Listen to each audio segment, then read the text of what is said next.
Via Justiça está analisando hoje a lei da reforma psiquiátrica que completou 10 anos em 2011 e a situação dos presos doentes mentais no Brasil. Participam do programa o desembargador Herbert Carneiro, da 4ª Câmara Criminal do Tribunal de Justiça de Minas Gerais, e a psicóloga Gabriela Mansur, do Programa de Atenção Integral ao Paciente Judiciário Portador de Sofrimento Mental, o PAI-PJ. Doutora Gabriela, o PAI-PJ, a gente sabe, está tendo uma projeção internacional até. Vamos contar para a gente sobre isso. A nossa coordenadora, fundadora e idealizadora do programa teve a oportunidade de divulgar na Europa, particularmente na França, na Alemanha, fazer uma pesquisa nas instituições manicomiais dessas cidades europeias, na França principalmente, levando e discutindo um pouco da metodologia do trabalho para essas outras comunidades internacionais. E qual que é a recepção no exterior? Olha, é muito boa.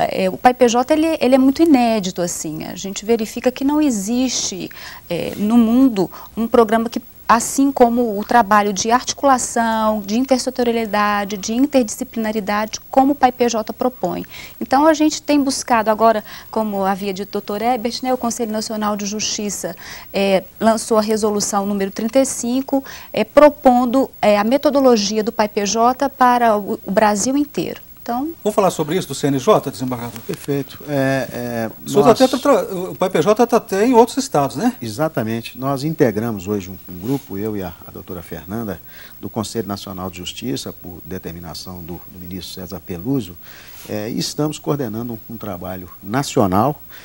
O CNJ aprovou uma recomendação número 35, exatamente adotando a metodologia do PAI-PJ e, no presente momento, nós estamos trabalhando em Salvador, na Bahia, no Hospital Psiquiátrico Judiciário de Salvador, fazendo exatamente aquilo que nós fizemos aqui em Minas e continuamos fazendo, por exemplo, no Hospital Psiquiátrico Jorge Vasques, examinando caso a caso, formando a rede social, a intersetorialidade de saúde, formando as equipes interdisciplinares para o enfrentamento das questões individualmente, caso a caso. O senhor diria que Minas está na frente? A senhora também diria isso, doutora Gabriela? Eu acredito que sim. Em relação a outros estados?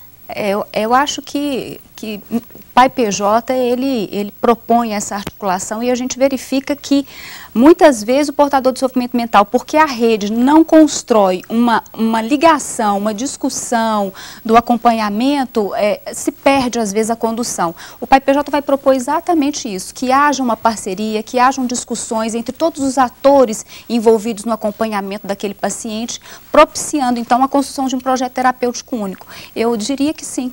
O programa é tão exitoso que a doutora Fernanda recebeu uma premiação por ocasião da Conferência Nacional de Segurança Pública, o reconhecimento nacional, no caso do governo federal, com relação ao êxito do programa. E no caso aqui, Carmo, nós cuidamos, inclusive, através da resolução 633, que eu me referi anteriormente, de difundir essa política para, inclusive, os adolescentes em conflito com a lei, portadores de transtorno mental também. Então, antes não havia isso? Não havia, nós tratávamos só dos cidadãos maiores, portadores de transtorno mental em conflito com a lei. Agora estamos tratando, inclusive, os adolescentes.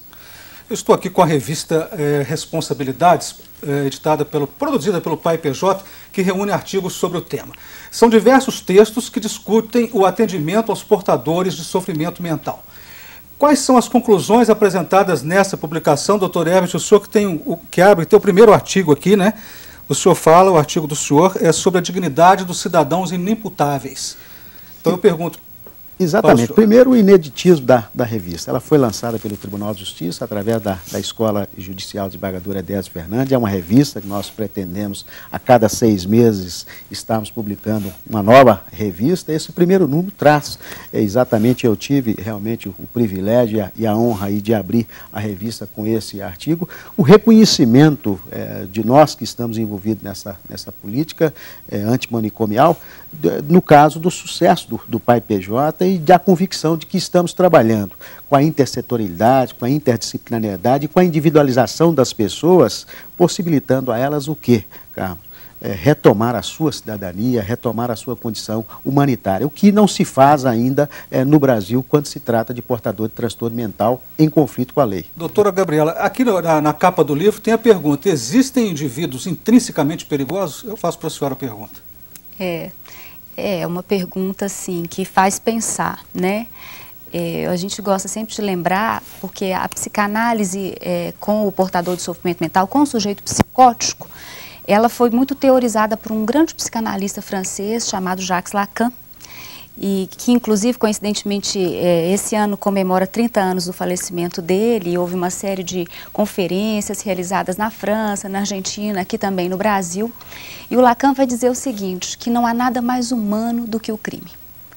Então, que potencialmente todos nós somos perigosos, poderíamos dizer assim, que não são só os loucos que são passíveis de cometer crimes, né? Então, a ideia é tentar discutir, problematizar esse conceito que vem de uma forma muito colocada, assim, como se o portador de sofrimento mental fosse intrinsecamente perigoso, sendo que o que se verifica é que a falta de tratamento pode se tornar perigosa. Se um paciente que está em crise não é escutado, não existe pontos na rede, a família, ninguém que o acolha, às vezes o crime vem como uma solução para esse sofrimento.